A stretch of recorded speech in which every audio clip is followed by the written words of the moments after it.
ನಾನೇನಾದರೂ ಹೊಲಕ್ಕೆ ಬರುವ ಮುನ್ನ ನಿನಗೆ ಬುತ್ತಿಯನ್ನು ಕಟ್ಟಿಕೊಂಡು ಬಾರಮ್ಮ ಅಂತ ಹೇಳಿದಿನ?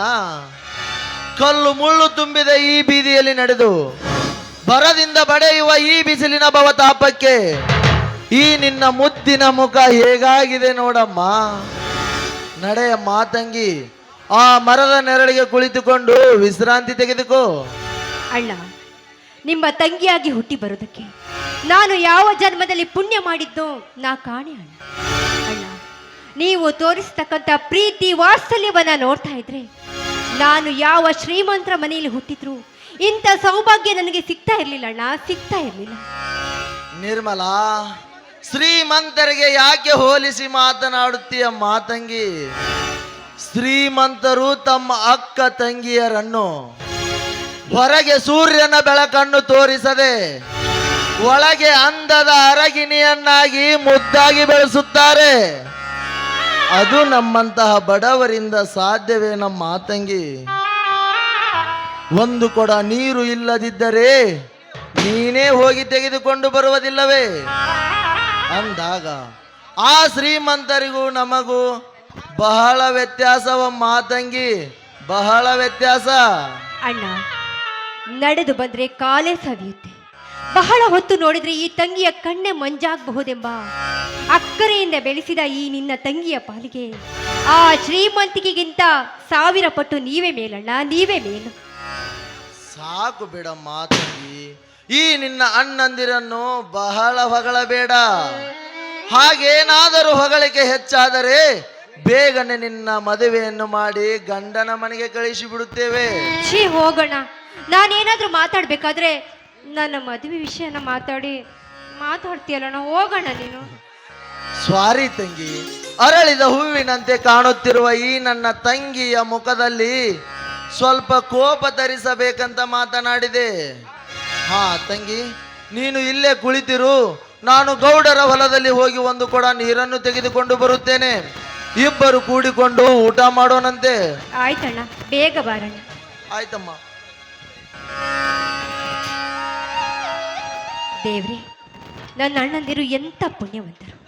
ಇಂಥವರ ತಂಗಿಯಾಗಿ ಹುಟ್ಟಿ ಬಂದಿದ್ದಕ್ಕೆ ನನ್ನ ಜನ್ಮ ನಿಜಕ್ಕೂ ಸಾರ್ಥಕ.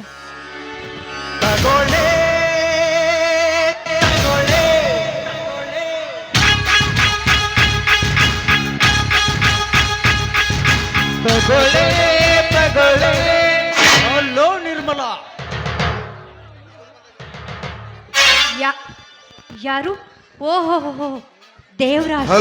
ಅಂದ ಹಾಗೆ ತಾವು ಇಲ್ಲಿಗೆ ಯಾಕೆ ಬಂದೆ? ಇದೇನು ನಿರ್ಮಲಾ ಹೀಗೆ ಕೇಳುತ್ತಿರುವೆ? ನಿಮ್ಮ ಮನೆಯ ಕಡೆಗೆ ಹೋಗಿದ್ದೆ, ಹಕ್ಕಿ ಗೂಡು ಬಿಟ್ಟಿದೆ ಎಂದು ಗೊತ್ತಾಯ್ತು. ಗೂಡು ಬಿಟ್ಟು ಹಕ್ಕಿ ಹೊಲದಲ್ಲಿರುವುದೊಂದು ಇಲ್ಲಿಗೆ ಬಂದೆ. ನೋಡಿ, ನಿಮಗೆ ಕೈ ಮುಗಿದು ಕೇಳಿಕೊಳ್ತೀನಿ, ನನ್ನ ಅಣ್ಣ ಬೇರೆ ಹೊಲದಲ್ಲಿದ್ದಾನೆ. ದಯವಿಟ್ಟು ಅವನು ಬರೋದ್ರೊಳಗೆ ಇಲ್ಲಿಂದ ಹೊರಟು ಹೋಗಿ. ಇದೇನು ನಿರ್ಮಲಾ ಹೀಗೆ ಕೇಳುತ್ತಿರುವೆ? ಅಂದು ಪ್ರಥಮ ದಿನದಂದು ಕೂಡಿದಾಗ ನೀನೇ ಹೇಳಿಲ್ಲವೇ ಪ್ರೀತಿ ಮಾಡಬಾರದು, ಮಾಡಿದ್ರೆ ಈ ಜಗಕ್ಕೆ ಹೆದರಬಾರದು ಅಂತ? ಅದು ನಾನು ತಿಳಿಯದ ಬುದ್ಧಿಯಲ್ಲಿ ನಾನು ಹೀಗೆ ಹೇಳಿದೆ. ದಯವಿಟ್ಟು ಅದನ್ನು ಮನಸ್ಸಲ್ಲಿ ಇಟ್ಕೊಂಡು ನನಗೆ ಈ ರೀತಿ ನೀವು ದಿನನಿತ್ಯ ಕಾಟ ಕೊಡೋದು ತಪ್ಪು. ನೀವು ಇದು ಕಾಟವಲ್ಲ ನಿರ್ಮಲಾ, ನಿನ್ನ ಮೇಲಿನ ಪ್ರೀತಿ. ನೀನೊಂದು ನಿಮಿಷ ನನ್ನ ಕಣ್ಣಿಗೆ ಕಾಣದಿದ್ದರೆ ಈ ನಿನ್ನ ಪ್ರಿಯಕರನ್ನ ಪ್ರಾಣವೇ ಹೋದಂತಾಗುತ್ತದೆ. ಅದಕ್ಕೆಂದೇ ಬಕ ಪಕ್ಷಿಯಂತೆ ಬಾಯಾರಿ ಬಂದೆ ಈ ನಿನ್ನ ಅದರವನ್ನು ಚುಂಬಿಸಬೇಕೆಂದು. ಬೇಡ ದೇವರಾಜ್, ಬೇಡ. ನಾವು ಮಾಡುವ ಕಳುವಿನ ಪ್ರೀತಿ ಸಮಾಜಕ್ಕೆ ಗೊತ್ತಾಗಿ ನನ್ನ ಅಣ್ಣಂದಿರಿಗೆ ಏನಾದ್ರೂ ಗೊತ್ತಾದ್ರೆ ನಮ್ಮನ್ನ ಜೀವಂತವಾಗಿಡಿಸುದು ಅಷ್ಟೇ ಅಲ್ಲ, ಅವರ ಮಾನ ಮರ್ಯಾದೆ ಸಹಿತ ಹಾಳಾಗಿ ಹೋಗುತ್ತೆ. ನೋಡಿ, ಹಿಂದೆ ಆದದನ್ನೆಲ್ಲ ಮರೆತು ದಯವಿಟ್ಟು ನಿಮ್ಮ ಮನಸ್ಸಿಂದ ನನ್ನನ್ನು ಕಿತ್ತು ಹಾಕ್ಬಿಡಿ. ಅದು ಹೇಗೆ ಸಾಧ್ಯ ನಿರ್ಮಲಾ?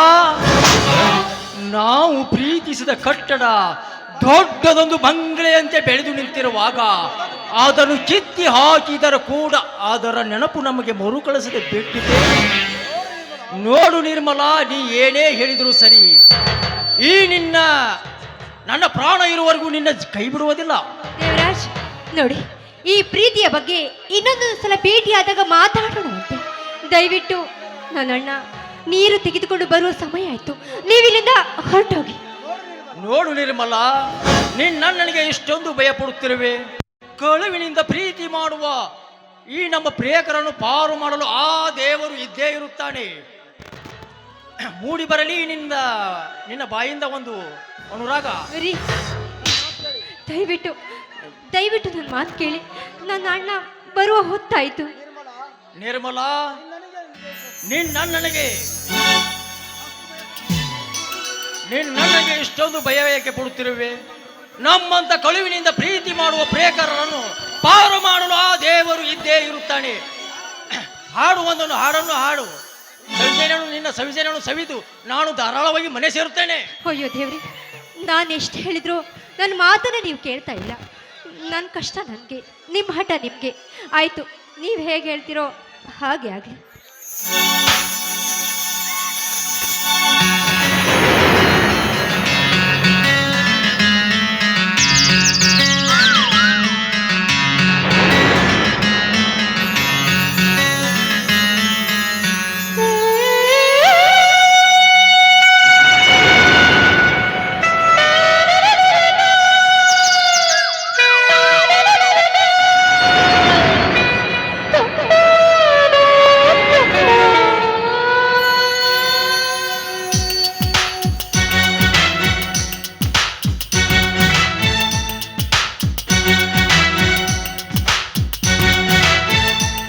ಬಂಗಾರದಿಂದ ಬಣ್ಣಾನ ತಂದ, ಸಾರಂಗದಿಂದ ನಯನಾನ ತಂದ, ಮಂದಾರವನ್ನು ಹೆಣ್ಣಾಗು ಎಂದ, ದಾಳಿಂಬೆಯಿಂದ ಸಂತಾನ ತಂದ, ಮಕರಂದ ತುಂಬಿ ಅದರಾನ ತಂದ, ನನ್ನನ್ನು ತಂದ ರುಚಿ ನೋಡು ಎಂದ.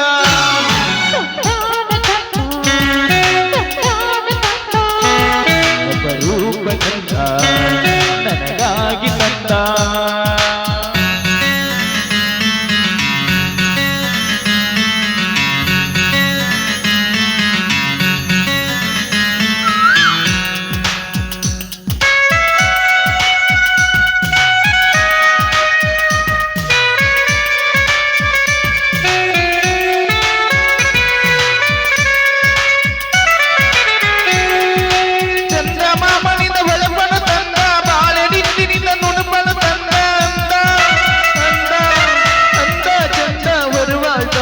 ಜೋಡಿಗೆ ಮಿಂಚಿರಿ ಎಂದ.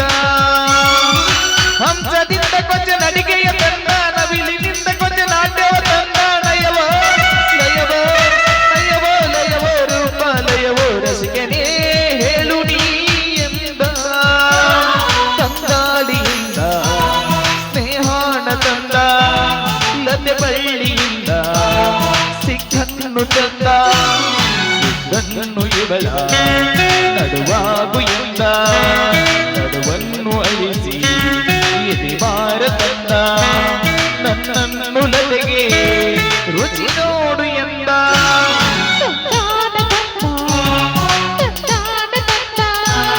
ಅಪರೂಪದಂತ ನನಗಾಗಿ ತಂದ, ಲಾ ಲಾ ಲಾ ಲಾ ಲಾ ಲಾ ಲಾ ಲಾ ಲಾ ಲಾ ಲಾ ಲಾ ಲಾ.